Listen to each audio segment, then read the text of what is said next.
Chapter third है, class 10 है, pair of linear equation two variable. इसके जनरल 2 क्वेश्चन हो गए। थर्ड क्वेश्चन है on comparing the ratio a1/a2 equal b1/b2 equal c1/c2 find out whether the following pairs of linear equation are consistent और inconsistent. अब ये 2 equation दे रखी है, इसमें जो है बताना है कि कंसिस्टेंट है या इनकंसिस्टेंट है।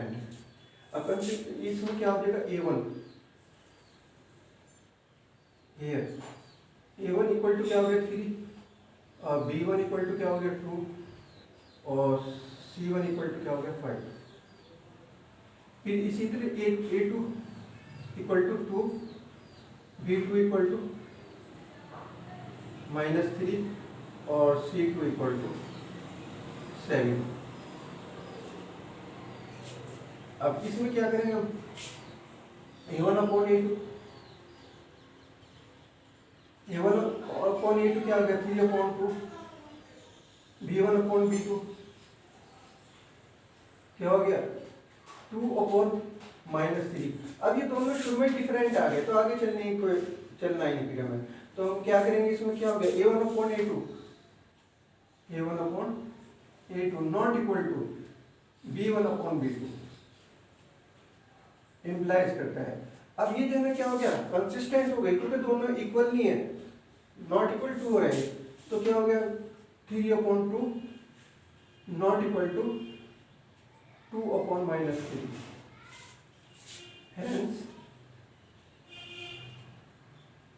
hence the giving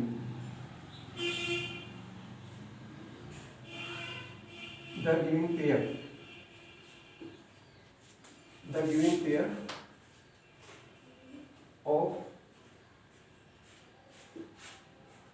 linear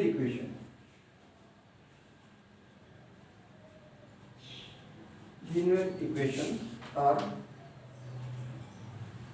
consistent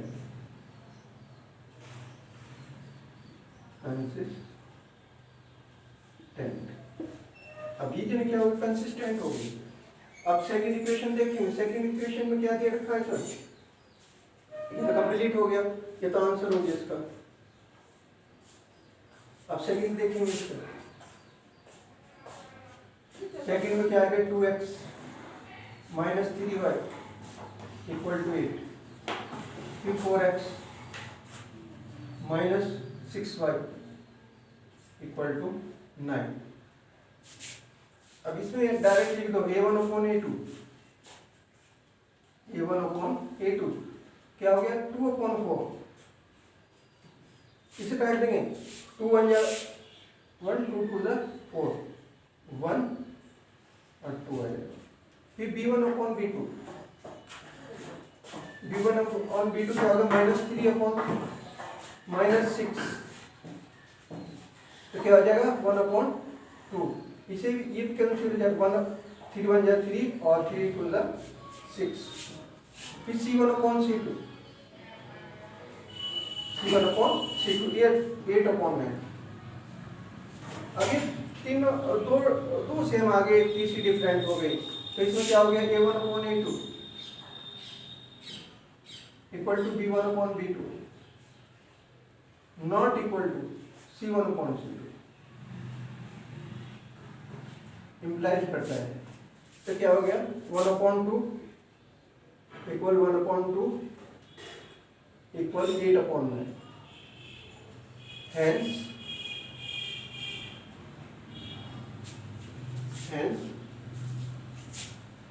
the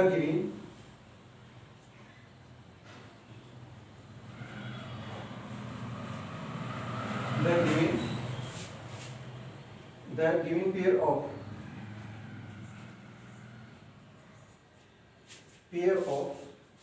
linear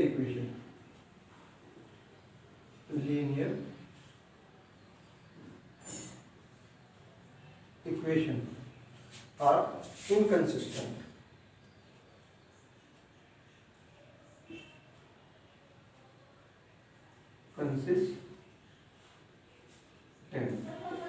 अभी क्या हो गया हमारे पास, ये इनकंसिस्टेंट हो गया। इसे दोबारा फिर समझ लीजिए।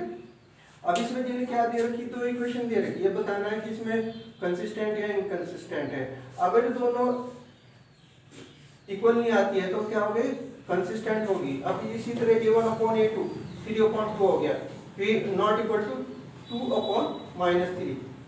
फिर इसी तरह सेकंड इक्वेशन में दे रखा a1/a2 क्या हो गया, 2/4 आ गया, तो 2 1 2 2 2 4 1/2। फिर b1/b2 -3 और -6, 3 1 3 और 3 2 6, माइनस से माइनस कैंसिल हो जाएगा तो क्या हो जाएगा 1/2 आ गया। फिर c1/c2 8/9 आ गया।